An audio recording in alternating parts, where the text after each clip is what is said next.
Hi all, this module is about facilitating successful group meetings. So meetings are a staple of group life and they're both very useful and widely hated.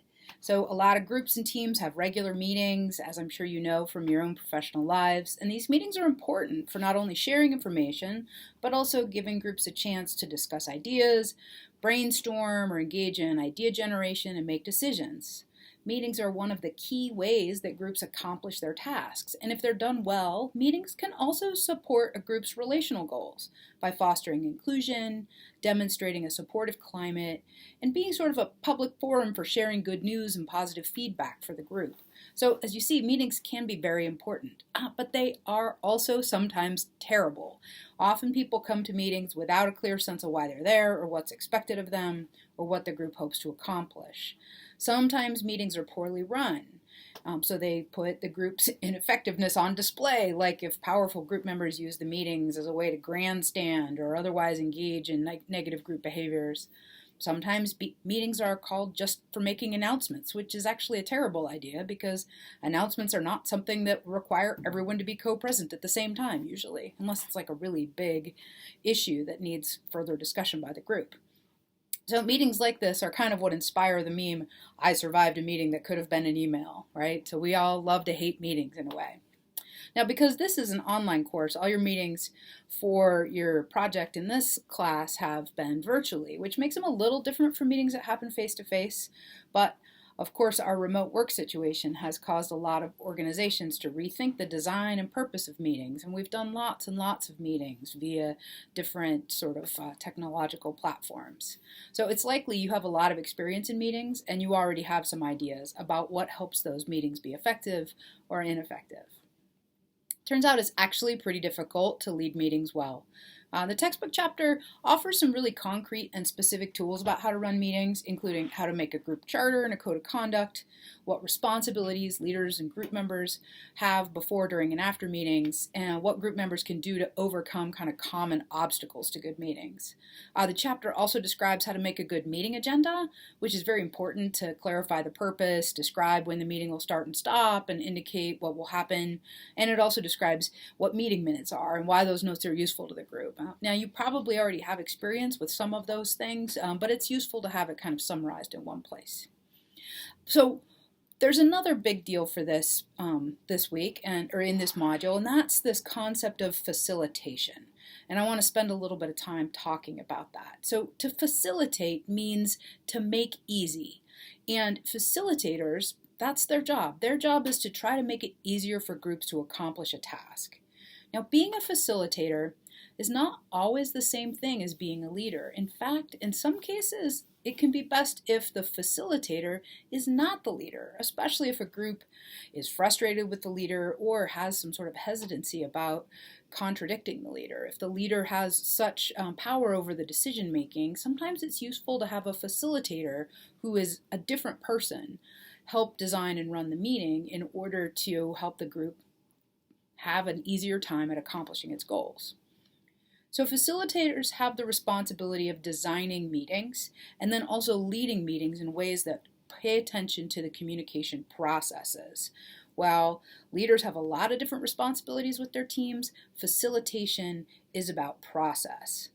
So group facilitators are common in organizational settings, and sometimes businesses will hire facilitators to help groups with specific tasks like strategic planning or creating a new vision and mission statement.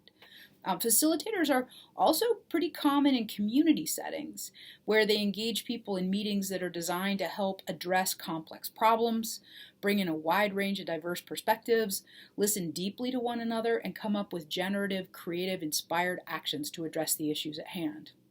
A lot of meetings in public settings are run sort of like public hearings, and they're very one-sided, and they're very frustrating for a lot of people involved, participants and then the people leading the meetings. It's a very common but frustrating kind of meeting design. So a lot of work in community dialogue and public deliberation has pushed back against this sort of public hearing model of meetings and said, what if we could design and facilitate meetings in a better way?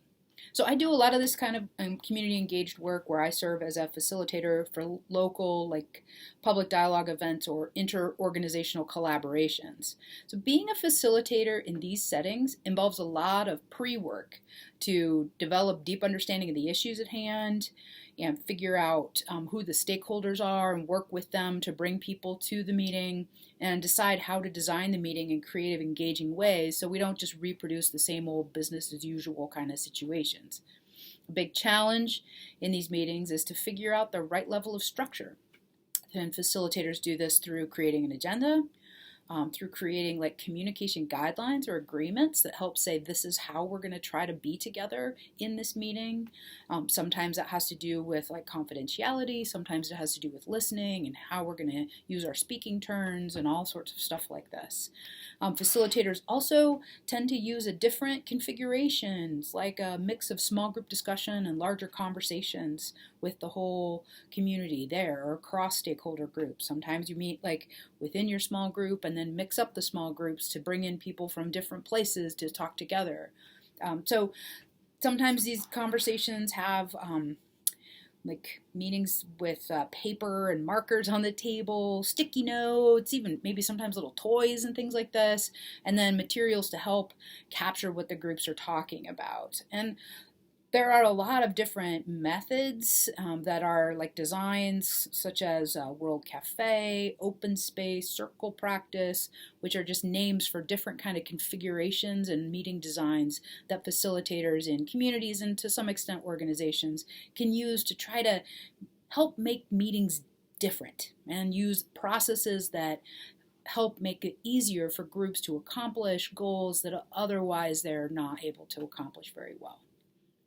So a big challenge, in addition to the pre-work, of course, is that facilitators need to be hyper aware of communication processes in the group. And that means being willing to step in and intervene by doing things like giving feedback if things are not going well. So this means facilitators not only create the agenda and the structure, but they're also listening intently to group discussion, asking questions that spark deep reflection, following up to help group members say more if needed, and at times asking some group members to say less.